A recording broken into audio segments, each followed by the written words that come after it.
The Word of God is alive and powerful, sharper than any two-edged sword, piercing even to the dividing asunder of soul and spirit, out of the joints and marrow, and is a critic of thoughts and intents of the heart.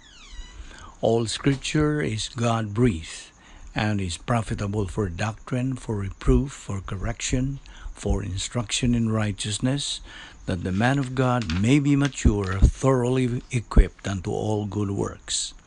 Study to show thyself approved unto God, a workman that needeth not to be ashamed, rightly dividing the word of truth. Before we begin our Bible study, if you are a believer in the Lord Jesus Christ, be sure you have named your sins privately to God the Father. If we confess our known sins, He is faithful and righteous to forgive us our known sins and to cleanse us from all unknown or forgotten sins and unrighteousness. You will then be in fellowship with God, filled with the Holy Spirit, and ready to learn Bible doctrine from the Word of God.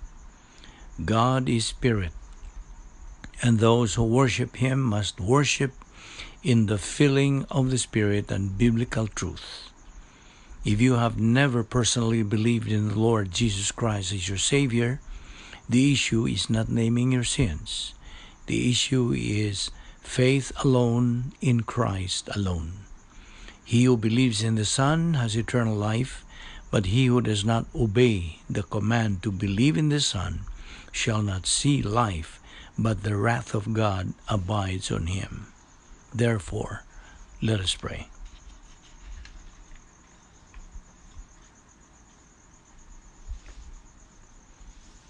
Let us pray. We consider it a privilege, Heavenly Father, to have the freedom and the opportunity of fellowshipping in your word.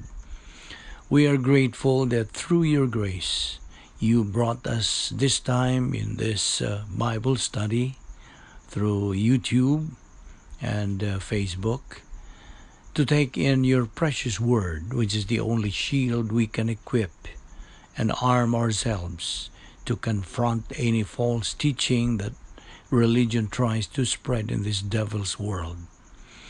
We now pray that you give us the concentration through the filling of the Holy Spirit. Challenge and motivate us to the things you are going to teach us. Make these things a blessing to us. All this we ask in Christ's name. Amen. Last time we were talking about God's plan, and this is going to be a basic crash course for Christians. And as our first priority, we want to identify specifically for you God's plan for the human race. And we have said that God has three phases as a description to the Christian life. Three phases of the plan of God. Phase 1 is salvation. In Acts 16:31, the Bible says, "Believe on the Lord Jesus Christ, and thou shalt be saved." If you ever expect to understand the plan of God for your life, you must start with phase 1. Every person has to be a believer in the Lord Jesus Christ, because all the promises, all the principles and procedures in the Word of God are designated for believers, not for unbelievers. Salvation is most important. You will never get to heaven, and you will never have a personal relationship with God the Father other than through the Lord Jesus Christ. So that's phase 1. Phase 2 is the Christian living in time. You must understand that once you make a decision to believe in Jesus Christ, you're going to continue to spend time on planet Earth. During the remainder of the time that you stick around, it is very important to understand your spiritual responsibility. That's phase 2. Phase 3 is the Christian ultimately in eternity. Just what exactly does God have for you in eternity? Isaiah 64:4 says, "The eyes have never seen, the ears never heard, and the heart has never felt the wonderful things that God has for those that love Him." God has a marvelous plan for your life in eternity. We can therefore develop the Christian life under these three phases. Here are some principles that I want you to write down or maybe take note of. Get these in your notebook. God's unique three-phase plan for all members of the human race demands three things. Number one, that you develop momentum in your life. Momentum must be developed in your Christian life if you are ever going to understand God's plan. Momentum consists of hearing and keeping the Word of God. That's number one. Number two, that you develop some virtue in your life. Virtue starts with respect for authority. The authority of your pastor, the authority of the Word of God, the authority of your parents, or the authority of the police officer. Authority is very important in your life. If you do not orient to authority, you will never be able to develop any virtue as a Christian. Number three, that you understand protocol or procedure. In other words, to encapsulate the point, a right thing must be done in a right way. You remember the description of the plan of God? A right thing done in the wrong way is wrong. A wrong thing done in the right way is wrong. A wrong thing, the more it is wrong, done in the wrong way. Only a right thing done in the right way is right. So if you're going to understand the plan of God in phases 1, 2, and 3, you must understand that it requires three things: the development of some spiritual momentum, the development of some virtue from respecting authority, and an understanding of the protocol plan of God or God's procedure. Now, let's take up learning to execute. Most Christians do not want to learn how to execute. They want to emote instead. They want someone to make them feel good. They want to attend church and feel good. They want to go home having been to church and gone through some emotional uplifting. Often, when they go to church and do not get it revived or picked up, they do not feel like they have really been to church. That is not in line with the plan of God and God's procedure. There is certainly room for emotions in life. There's nothing wrong with emotions because emotions are a part of your soul. Your soul has mentality, thinking, volition, choice, and emotion, feeling. Understand, however, that the plan of God is designed to function based on what you think, mentality, not based on what you feel, emotions. If you make positive or negative decisions based on what you feel, emotions, rather than on what you think, mentality, 90% of the time you're going to make bad decisions. That's why Philippians 2:5 says, "Let this mind be in you that was also in Christ Jesus." It does not say, "Let these emotions be in you that were also in Christ Jesus." Most people that go to churches that do not have depth or consistent teaching of the Word of God only know how to function under their emotions. Emotions will not sustain you. Emotions will not carry you through life. You must learn to execute, not emote. In Matthew 11:28-30, Jesus said, Come unto me, all ye that labor and are heavy laden, and I will give you rest. Take my yoke upon you and learn of me, for I am meek and lowly of heart, and you shall find rest for your soul. For my yoke is easy, and my burden is light. Now the word yoke in the original translation of the Bible is the Greek word zugas, Z-U-G-A-S, and it means to couple together or to put two things together. It is representative of submission to authority. What Jesus is saying in this passage is submit to the authority of my word, because I will not request a lot out of you.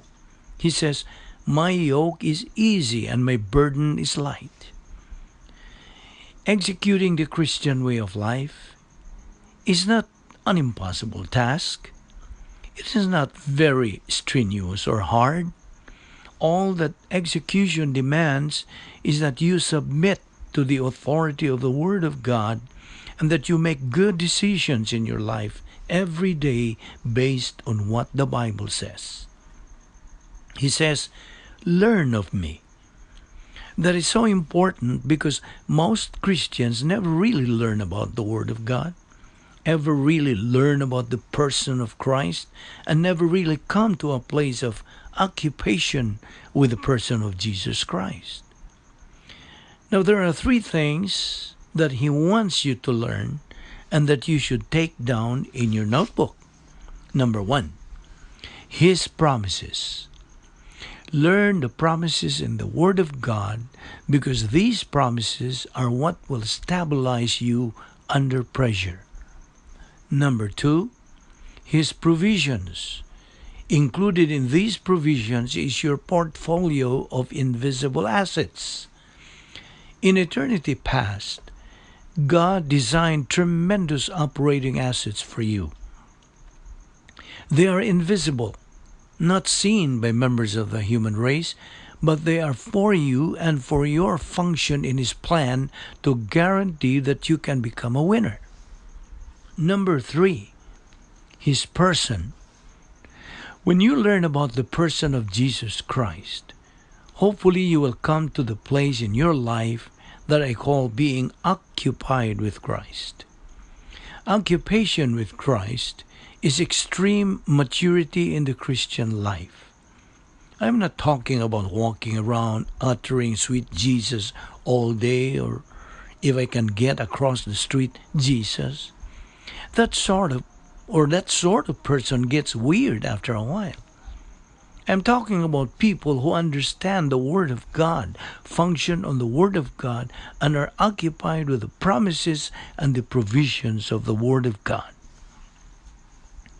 So for notation in your notebook, in order to learn, two things are required on your part. Number one, that you hear the Word of God. That is what Romans 10:17 is all about. It says, faith comes by hearing, and hearing by the Word of God. If you are ever to grow up as a believer, you must hear the teaching of the Word of God. Number two, you must keep what you hear. 1 John 5:3 says, this is the love of God, that we keep His mandates, for His mandates are not grievous. This is the same thing that Jesus told us earlier in Matthew when He said, take my yoke upon you and learn of me. He said, my burden is light, my yoke is easy. He says mandates are not grievous and that they are not hard.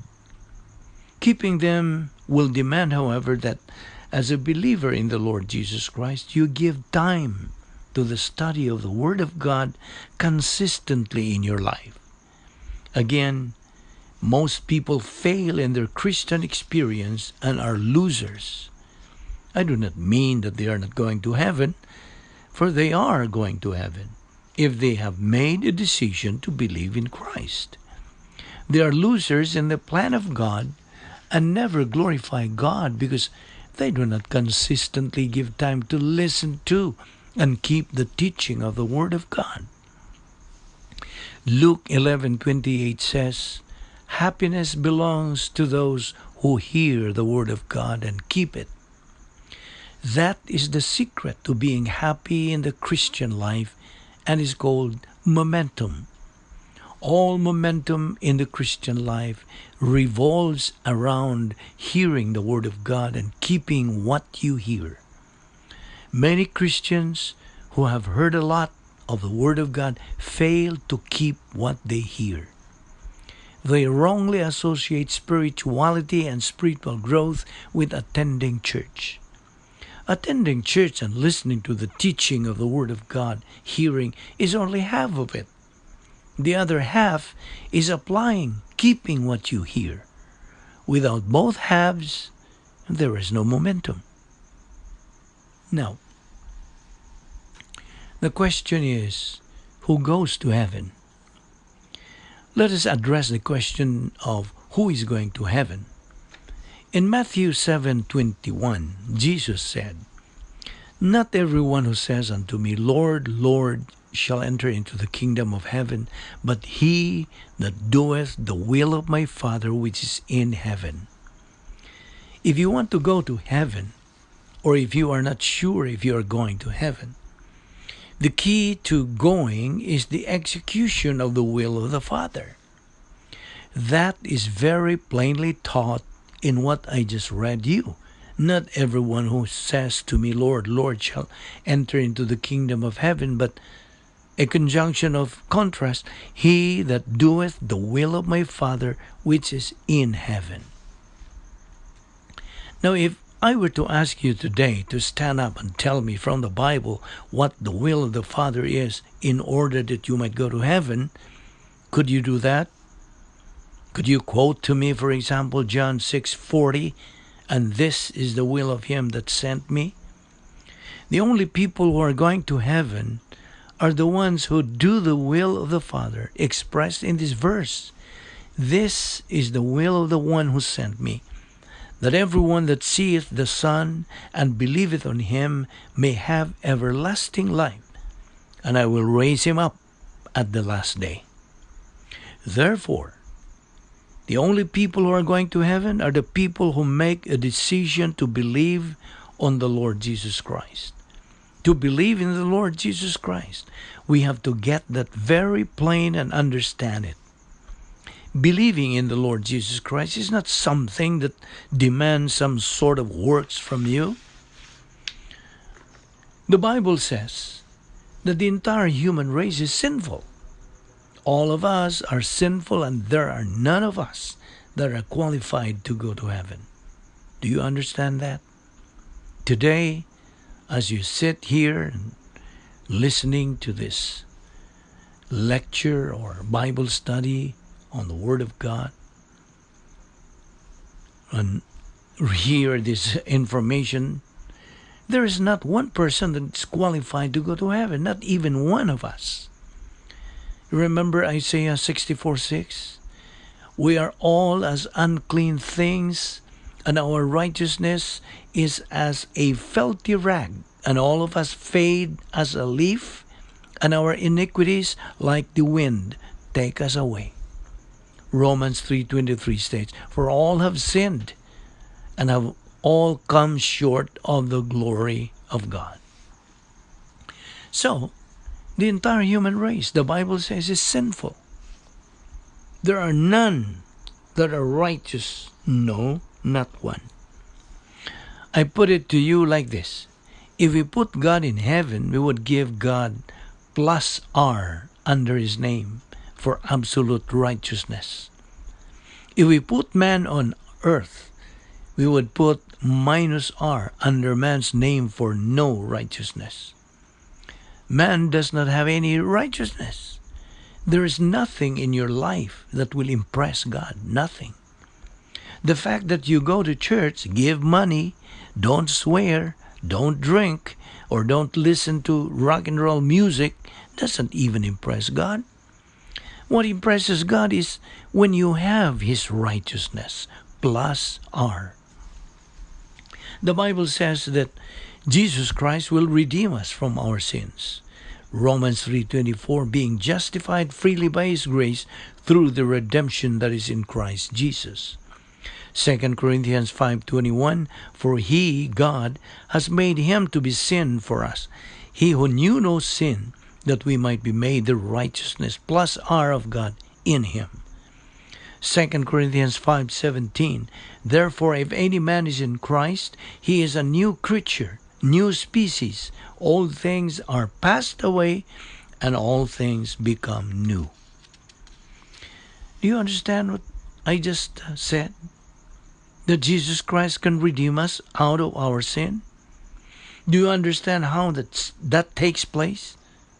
On the cross, the only perfect, the only righteous plus our person who ever existed was sacrificed or substituted for you.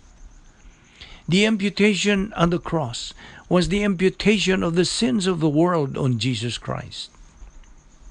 God the Father dumped out on Him all our sins. That is why the Bible says, He that knew no sin was made sin for us. You must understand why it was so important that Jesus Christ go to the cross so that He might provide a substitutionary death for you, dying in your place. This was so that He might give you His righteousness plus R. His plus R replaces your minus R. Understand that the death of Jesus Christ was designed for one thing and one thing only, that He might freely redeem you or justify you and give you His righteousness plus R, plus. That you might be able to have fellowship with God, not only now, but also in eternity. How did He do this? Very simple, with important details that we must take a look at. Now let us start with the virgin birth. A lot of people ask why it is so important that Jesus Christ was born of a virgin. It is because if He had not been born of a virgin, then He would not have been qualified to go to the cross. By one man, sin entered into the world, Romans 5:12. That is, Adam, the first Adam, 1 Corinthians 15:45, the first Adam committed sin by his own volition, choice. The Bible also talks about the second Adam, who is Jesus Christ. The second Adam was also identified with sin, but not his own sin. He was judged sinful by God the Father. In other words, the sins of the world were imputed to Jesus Christ on the cross. God told Adam that the day he ate of the tree of the knowledge of good and evil, dying, you shall die. Genesis 2:17. In the Old Testament Hebrew, He gave him a promise. The day you eat of that tree, you will die and continue to die. Two deaths are mentioned. There is the spiritual death of Adam and the physical death of Adam. It is very important to you to understand these two deaths. The physical death of Adam took place after his spiritual death. The spiritual death of Adam was identified with the eating of that fruit. When he went against God's will and took that fruit, he made a bad decision and became a sinner. We know this from Genesis 3:8-13. When God came to the garden where Adam was hiding, He asked, Adam, where are you? Adam said, over here. God asked Adam what he was doing there. And Adam replied, I don't have any clothes on. God said, you did what you were not supposed to do, didn't you? This problem was not only Adam's, but also ours. Did you hear me? As a result of Adam's spiritual death has passed on to all humans because all humans have Adam's genes.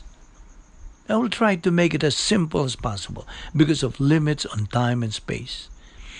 Any male or female born into this world receives a sinful nature directly from Adam through his or her father. That sinful nature is what causes spiritual death. So anyone that is born physically alive is born spiritually dead. That is why it is important that Jesus Christ did not come from Adam. If Adam had anything to do in the birth of Jesus Christ by means of lineage, in other words, if Christ had been conceived by his earthly father Joseph, then he would have also been born spiritually dead and unqualified to go to the cross. It's very important that you understand this because he was not unqualified. He was born of a virgin. Christ did not receive the imputation of Adam's original sin at birth. Secondly, in the Old Testament, in Jeremiah 22:28-30, there is the curse of Coniah. God put a curse on Coniah of Israel and said that no one of his lineage family would rule Israel. Joseph was a descent of Coniah, so if Joseph had anything to do with the conception of Christ, then Christ would have been disqualified as a rightful ruler of Israel. That is another reason why the virgin birth of Christ is so important to you. We're going to continue in this discussion next time. Let us pray. The scripture declares God in this manner loved the world, that he gave his only born Son, that anyone believing in him may not perish, but have everlasting life. For God sent not his Son into the world to condemn the world, but that the world through him might be saved. He that believeth on him is not condemned, but he that believeth not is condemned already, because he hath not believed in the name of the only begotten Son of God. Jesus Christ went to the cross. He died for the sins of the human race.